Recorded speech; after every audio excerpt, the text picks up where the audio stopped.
it's a little bit easier to navigate the tab and to draw out the shapes for it. But it also might be a bit harder because it's slow. And this is one of those things with music that people often don't understand. They always think, oh, well, whoever plays fastest is best. Well, fast is hard as well, but really slow is very hard. And that's for the same reason. And the same reason as I was mentioning before, which is to say there's more distance between the notes. And so if there's more distance and you're supposed to stay in time, and in a fast song, the beats are this close together. So staying in time and being here and then here is easier than staying in time and trying to be here and here, because there's all this space that you could land and be off. And so it's trickier when you get really slow. And that's sort of what makes the song also interesting. You don't have to play it slow. That's just the way that it's often played. So with the shapes, you know, try and do the same thing we've done with all the other tunes. You're going to sort of take it, draw it out in the air, or as I did in another video, you can use, you can draw up your dots here on a piece of paper and see if you can play the song or sing or hum or whistle the melody while going through and pointing at the shape dots. In this case, because I did the song in 3 octaves, it's a little awkward to do this all on one page. But if you just took, say, one section, you took the first section,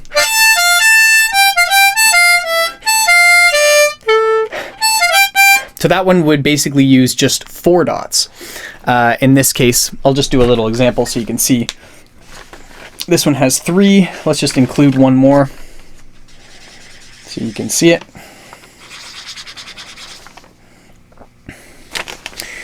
And we basically have now this.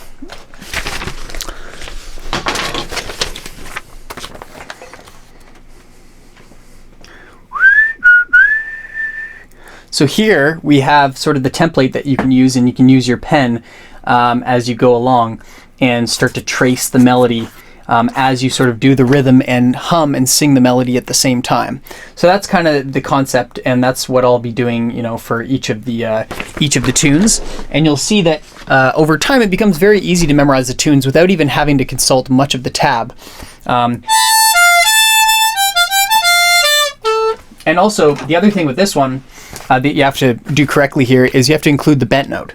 And the bent note is on the 3. So I like to go like this, and I actually will include the other bent notes, but I'll X them off like that. And now you can see that when you go, do do do do do do do do do, and you go down to that note right there. And that's just the middle bend. So this is all you need if you're going to play it in the middle octave. And of course, if you're going to go play it in the lower octave, in the higher octave, you can write out another sheet as well with the same number of dots. And that will certainly help you visualize what you're playing. And once again, we're always kind of thinking of the shapes, not just up and down. If up and down is fine with you, then that's great. But I also like to think of it kind of on an angle like this, so that it's exhale and inhale, right? Exhale is away from you, inhale is more towards you. So if you sort of think of it like that when you draw it out in the air, or sometimes people like to just go forward, backward, that might be a bit easier. Whichever way works well for you. That's the basic idea. So once you've gone through the shapes and the tabs, and you've paid attention to the breathing pattern, making sure that you have, right, 1 breath, 3 notes.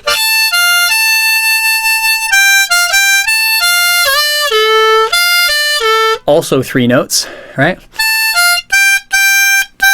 You can see I'm doing a t articulation there with the sort of ventriloquist doll jaw. So going through there, making sure that the breathing pattern is correct. This song is, because it's sort of long tones, you will probably feel your lungs filling up quite a bit. It is a bit more of an inhale dominant song. But it is also riff based, so there's usually time enough to refill or to get rid of some of the excess air in your lungs at the end of the phrases. So once you've done the breathing pattern and you're looking at how to balance the breath, I don't think you'll have too many issues with this song, although you will have to have endurance, and you'll have to be comfortable with that feeling of filling up your lungs with air.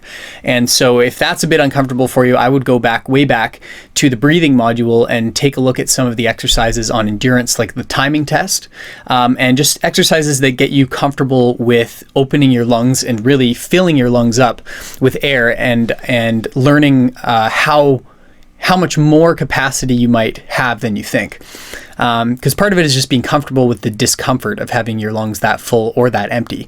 And that's just part of playing harmonica. You just have to, just like the burn of your muscles if you're an athlete, you know, there's just kind of no way around it. So that's the next thing that I would, you know, take a look at.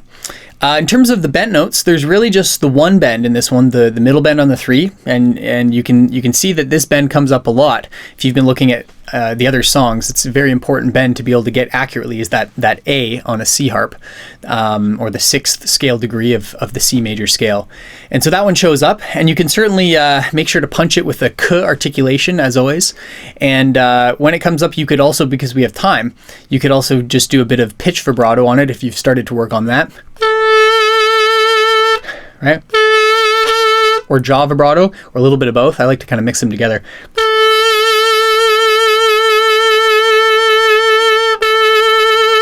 Or you can do a really fast pitch vibrato.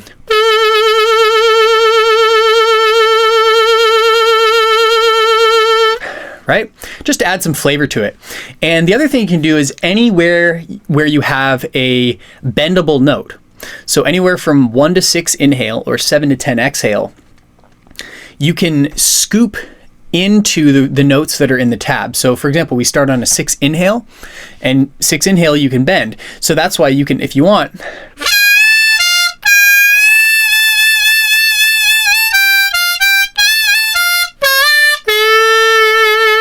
so you notice there I scooped into the 6, I scooped into the 4 inhale as well. You can even scoop into the middle bend on the 3.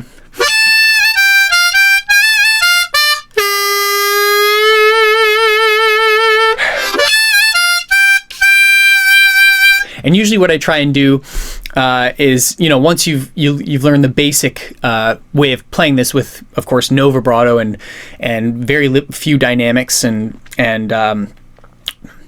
just all the if you're learning it sort of as a beginner, after you've done that, then you can start to add in, you know, vibrato and dynamics and do all these scoops and such. But don't worry about it if you're not doing bent notes yet. You just learn it straight ahead without any of the bent notes, and just play it as is, just written on the tab. And the modifications can always come later. In terms of the articulations, anywhere where there's double notes, I would probably use the T articulation. That's kind of my go-to one for double notes in general, just because it kind of stays out of the way of the melody and it's not too punchy, but it's nice and crisp and clear. And then, of course, on the bend on the 3, I would use the K. And that's about it for articulations. You could do it with tongue slaps if you're a tongue blocker, and you could do something kind of like...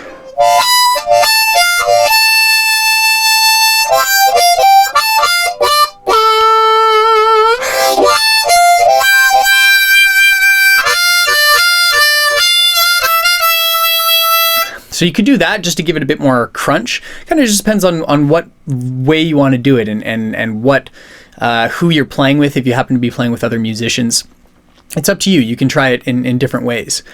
Once you get past the articulations, we kind of get to the quirks. And I would say the quirkiest thing about this tune is just the fact that it's so loose and you can interpret it in so many different ways. And that's why I think it's been covered a lot as well.